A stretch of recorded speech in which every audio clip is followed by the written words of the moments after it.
1 bulan buron, tersangka pembunuhan terhadap asisten kebun di Kabupaten Ogan Komering Ilir, Oki, akhirnya berhasil diringkus.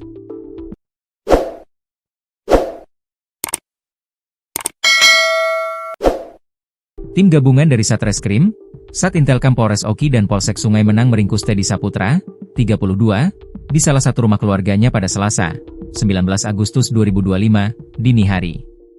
Di mana korban Heri Suherman, 36, merupakan asisten Divisi 4 Kebun Nawasurya, PT Sampurna Agro ditemukan tewas mengenaskan ditembak pelaku pada Jumat, 25 Juli 2025, silam.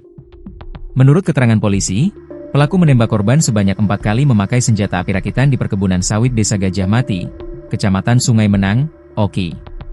Pelaku yang mengejar korban berhasil melumpuhkannya dengan tembakan mengenai punggung kiri atas dan bagian belakang kepala.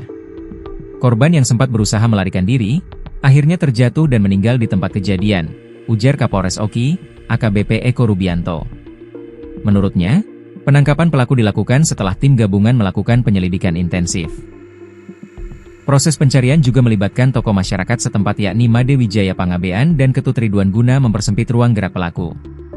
Keberhasilan ini merupakan buah kerjasama yang solid antara aparat kepolisian dan masyarakat.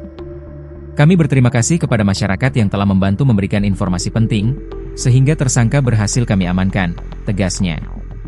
Selain itu, AKBP Eko menambahkan proses hukum terhadap tersangka akan dilanjutkan sesuai aturan yang berlaku. Saat ini, pelaku beserta barang bukti berupa senjata api rakitan telah diamankan untuk kepentingan penyidikan lebih lanjut. Pelaku sudah kami tahan di ruang tahanan Mapolres Oki untuk mempertanggungjawabkan perbuatannya, paparnya.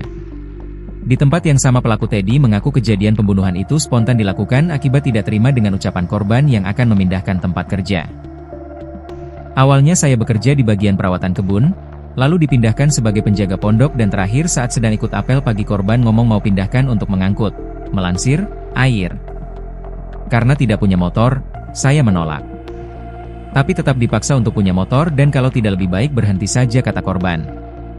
Karena tidak terima saya langsung menyusul korban yang akan pergi naik motor, saya menembaknya dan setelah jatuh tersungkur di tanah. Saya langsung bergegas lari untuk meninggalkan lokasi, ungkapnya. Saat disinggung sebelum kejadian, apakah terjadi perselisihan?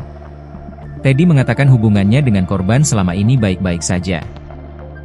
Gak pernah, cekcok, selama ini baik-baik saja layaknya hubungan anak buah dengan atasan. Namun tiba-tiba di hari kejadian itu saya sangat kesal dengan dia dan langsung menembaknya, imbuhnya. Seusai membunuh korbannya, Teddy memutuskan kabur melarikan diri dan selang sebulan kemudian akhirnya menyerah. Saya mendapatkan senjata api dari paman, setelah membunuh saya langsung kabur ke hutan dan terus berpindah-pindah tempat. Sampai saya menyerahkan diri ke Polres, paparnya. Dengan adanya kejadian tersebut, ia mengaku menyesal dan berjanji tidak akan melakukan perbuatan yang sama di kemudian hari. Sangat menyesal dan siap untuk bertanggung jawab, pungkasnya.